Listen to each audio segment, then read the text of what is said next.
Je voudrais rendre gloire à Dieu qui sans cesse ce matin nous accorde la grâce d'être ensemble sur cette plateforme pleine de vie. Et comme chaque jour, nous ne cessons de méditer et d'écouter la parole de Dieu pour la nourriture de notre âme, nous sommes encore là ensemble pour porter nos regards sur la parole de Dieu, la parole de vie, la parole qui nous régénère et qui nous fortifie, la parole qui guérit. Sans trop tarder, nous allons vraiment rentrer un peu dans la louange avant de passer à la parole du jour. Soyez bénis, que la grâce, la paix du Seigneur repose sur tout un chacun et on y va.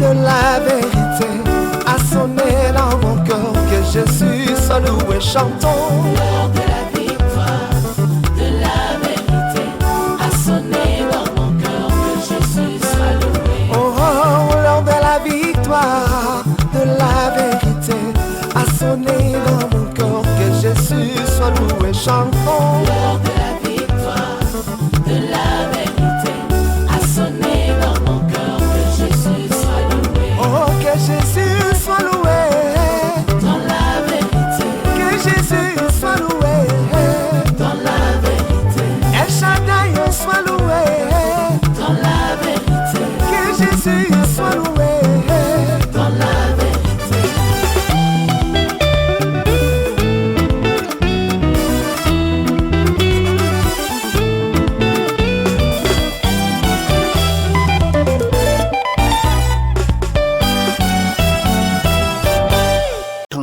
Sans hésitation, je viens à toi ce matin pour encore te célébrer, te glorifier et t'exalter. Toi, le Dieu vivant, l'incomparable, l'invincible, le tout-puissant, celui qui s'appelle Je suis, celui qui règne à perpétuité et à jamais, celui qui fait de la terre son marchepied et du ciel son trône. Mon âme te bénit et te célèbre. Mon âme t'exalte et te glorifie en ce matin. Reçois notre Père céleste, mon Dieu, toute la gloire, reçois l'honneur, reçois l'élévation, la puissance, notre Père céleste, et la grandeur en toutes choses dans le nom puissant de Jésus-Christ de Nazareth. Ce matin, nous nous remettons encore entre ta main. Comme Seigneur, Père éternel, tu as porté tes regards, Seigneur, sur notre vie durant toute cette nuit. Nous prions pour que, Père éternel, mon Dieu, tu sois encore, Père éternel, qui porte les regards, Seigneur, sur chacun d'entre nous pour nous soutenir et nous tenir, Seigneur, par la main et nous conduire, Seigneur, dans ton admirable lumière, dans le nom puissant de Jésus-Christ. Ne permets pas, notre Père céleste, que nous marchons dans les ténèbres, mais que, Seigneur, par ta lumière qui, au Père éternel, est sur nous, au devant de nous, que les ténèbres fuient et que la lumière, Seigneur, soit continuellement notre partage. Sois exalté, notre Dieu. Merci pour tout ce que tu fais pour nous en ce matin. Que toute la gloire te revienne. Nous nous remettons encore à toi et nous prions pour que ce soit toi, Seigneur, qui nous enseigne, qui nous instruit. Éloigne, Seigneur, tout ce qui est de la pensée humaine, mais que ton esprit, notre Père céleste, ce matin, nous enseigne encore. Gloire, honneur, élévation, exaltation à toi, dans le nom puissant de Jésus. Amen. Bonjour, frères et sœurs. Que la grâce et la paix du Seigneur reposent sur la vie de chacun d'entre nous. Je crois que chacun a passé vraiment une nuit merveilleuse, une nuit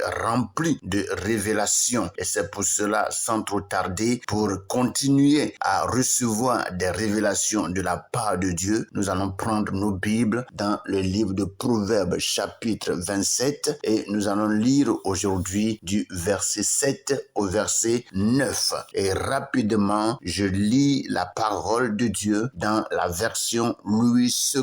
Il est écrit, celui qui est rassasié foule aux pieds le rayon de miel, mais celui qui a faim trouve doux tout ce qui est amer. Comme l'oiseau qui erre loin de son nid, ainsi est l'homme qui erre loin de son lieu. L'huile et les parfums réjouissent le cœur et les conseils affectueux d'un ami sont doux. Voici ce que la version Louis II nous donne ce matin et nous allons lire la version français courant et rapidement nous allons prendre, la parole de Dieu dans la version français courant, Proverbe chapitre 27, verset 7 au verset 9. Et je lis, il est écrit, un homme rassasié va jusqu'à refuser du miel. Un affamé trouve doux ce qui est amer. L'homme qui erre loin de son pays est comme un oiseau errant loin de son nid. Les produits de beauté et les parfums mettent le cœur en fête. La douceur de l'amitié est comme l'arôme le plus précieux. Voici ce que le Seigneur nous donne ce matin par le français courant. Nous allons profiter de ces deux versions pour notre méditation de ce jour. Que le Seigneur nous bénisse. Nous repartons rapidement au verset 7 de Proverbe 27 dans la version Louis II.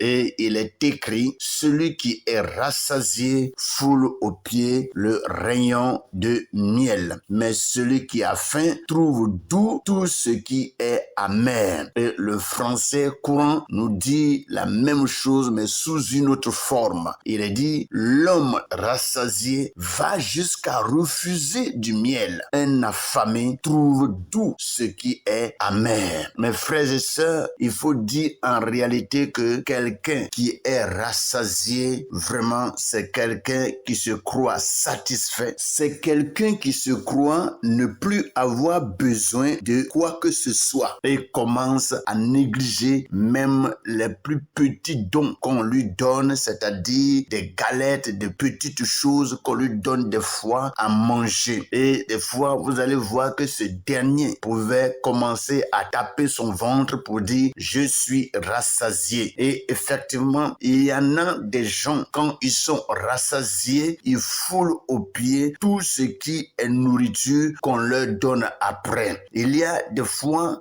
de ces gens qui trient même la nourriture qu'on leur donne. Et quand tu leur donnes quelque chose, au lieu d'accepter cela et vraiment te dire merci et être reconnaissant, ils repoussent même ce que tu leur offres à manger, ils négligent cela. D'autres, des fois, prennent la nourriture et versent cela dans le sable, sans toutefois penser que ce que moi j'ai trouvé et que je ne veux pas manger, quelqu'un d'autre en a besoin. La Bible nous le dit, celui qui est rassasié foule aux pieds le rayon de miel, mais celui qui a faim trouve doux tout ce qui est amer. Quand vraiment on a faim, il n'y a pas question de trier. Quand la faim te prend, quand la faim te saisit et que ton ventre tourne et fait du bruit à chaque instant, à chaque moment, là, l'homme ne pense pas à savoir si ce qu'on lui offre est doux ou bien si c'est amer. Parce que en ce moment-là, tout ce que vraiment ce dernier cherche, c'est de satisfaire son ventre. C'est mettre quelque chose dans son ventre pour être équilibré. Parce que très souvent, lorsque on a faim et qu'on n'arrive pas à manger à l'heure, on n'arrive pas à manger à temps, alors on commence à avoir le vertige. Et là encore, s'il t'arrive de bâiller et puis de t'étirer, alors tout de suite, il y a un vertige qui te saisit et tu as tendance même d'aller par terre. Et c'est pour cela, quand en réalité on a faim, on ne trie pas la nourriture. Mais quand on est rassasié, c'est là qu'on dit oui, telle chose n'est pas bonne, telle chose n'est pas douce, telle nourriture n'est pas bien préparée et on commence vraiment à donner beaucoup de raisonnements. Mes frères et sœurs, l'homme est très orgueilleux et quand vraiment il est rassasié, c'est là que tu vas voir son orgueil. Il va te montrer toutes les couleurs d'orgueil qu'il a dans sa vie, dans son son cœur.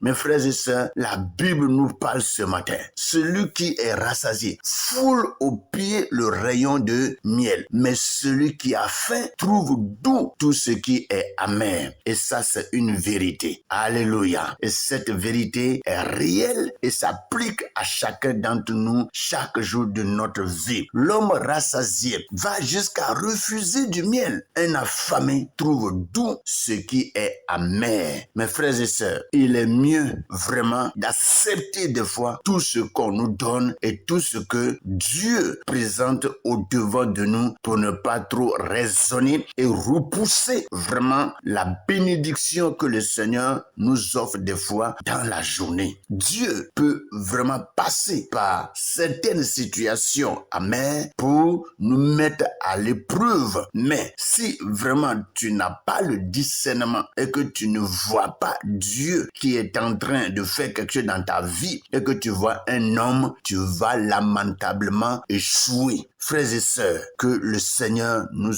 ouvre l'esprit et que sa parole puisse demeurer en nous et fasse son effet. Comme l'oiseau qui erre loin de son nid, ainsi est l'homme qui est loin de son lieu. Vous savez, Dieu des fois dépose chacun à un lieu bien déterminé, à un lieu bien indiqué. Si des fois tu n'identifies pas le lieu où Dieu t'a déposé et que tu cherches à aller ailleurs, mon frère, tu risques vraiment de louper la bénédiction qui va descendre sur toi là où Dieu t'a placé. Il y a des gens qui attendent là où Dieu les avait déposés et ils attendent vraiment la bénédiction du Seigneur. Mais au moment opportun où la bénédiction doit descendre, comme ils convoitent un autre lieu, ils convoitent ailleurs, ils convoitent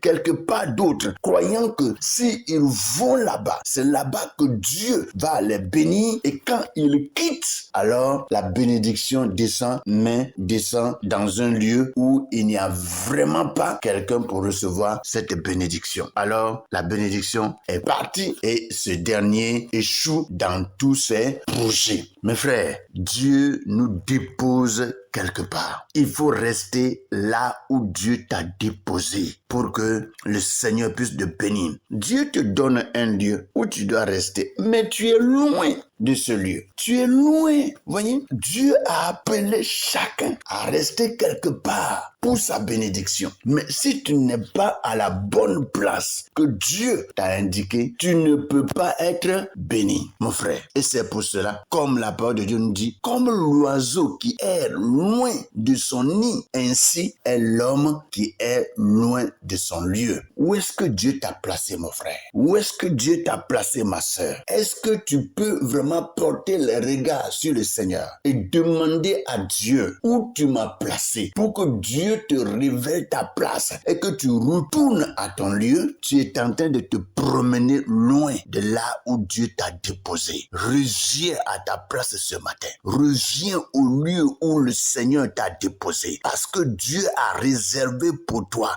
là où il t'a déposé, une grande bénédiction. Là où Dieu t'a placé, il a réservé pour toi de grandes portes qui vont s'ouvrir. Mais tu te promènes loin de ton lieu. Reviens, mon frère. Reviens, ma sœur. Et tu verras la gloire du Seigneur. L'homme qui erre loin de son pays est comme un oiseau errant, loin de son nid. Vous voyez, des fois, les oiseaux se promenaient dans l'air. Des fois, ils sont loin de leur nid. Et c'est comme ça. L'homme qui ne reconnaît pas sa position, qui ne reconnaît pas là où Dieu l'a déposé. Comment est-ce qu'on peut avancer et réussir si nous ne reconnaissons pas notre position? Mes frères, ce que j'ai dit là, c'est arrivé à plusieurs parmi nous. Et il faut que nous révisons vraiment notre position et que nous repartons vraiment au lieu où Dieu nous a déposés. L'huile et les parfums réjouissent le cœur et les conseils affectueux d'un ami sont doux. Alléluia. Lorsque tu as un ami qui t'aime et qui cherche vraiment ton progrès, qui cherche ta réussite, cet ami sera toujours à côté de toi, auprès de toi, pour te donner de bons conseils. Des conseils affectueux, pas des conseils pour te détruire, pas Pas des conseils pour te perdre, pas des conseils pour te nuire, mais des conseils affectueux, des conseils remplis de douceur, remplis d'amour, remplis d'affection. Alléluia. Des conseils affectueux d'un ami sont doux. Et quand tu écoutes ces conseils et que tu te mets en action, des choses bonnes arrivent dans ta vie. Alléluia. Les produits de beauté et les parfums mettent le cœur en fête. La douceur de l'amitié est comme l'arôme le plus précieux. La douceur de l'amitié. Il y a des gens qui sont vraiment en amitié aujourd'hui, mais ils n'ont pas cette douceur. Ils n'ont pas cette douceur. Ils ont l'amertume. Tout est amer dans leur vie. Tout est amer. Mais ce matin, laisse-moi te dire que le Seigneur va opérer quelque chose dans ta vie. Il va opérer quelque chose dans ta vie en ce matin. Sa grâce t'atteint, te localise. Sa grâce te saisit et tu vas voir beaucoup de choses être transformées dans ta vie parce que notre Dieu nous aime. Il nous aime. Voyez, les produits de beauté et les parfums, quand on les met et que ça sent bon dans nos narines, on est content. Le cœur est dans la joie. Le cœur est dans la joie. C'est ainsi les conseils d'un ami, les conseils affectueux d'un ami. Quand tu les écoutes, ça fait du bien à notre esprit, notre âme et notre corps. Et la famille est pleinement bénie. Que le Seigneur bénisse chacun d'entre nous ce matin et que sa grandeur, sa puissance, son autorité soit le partage de chacun d'entre nous dans le nom puissant de Jésus-Christ. Passez un bon moment de méditation avec le Seigneur et que le Saint-Esprit vous enseigne davantage et que la puissante main de Dieu continue d'être manifeste dans votre vie dans le nom puissant de Jésus. Amen.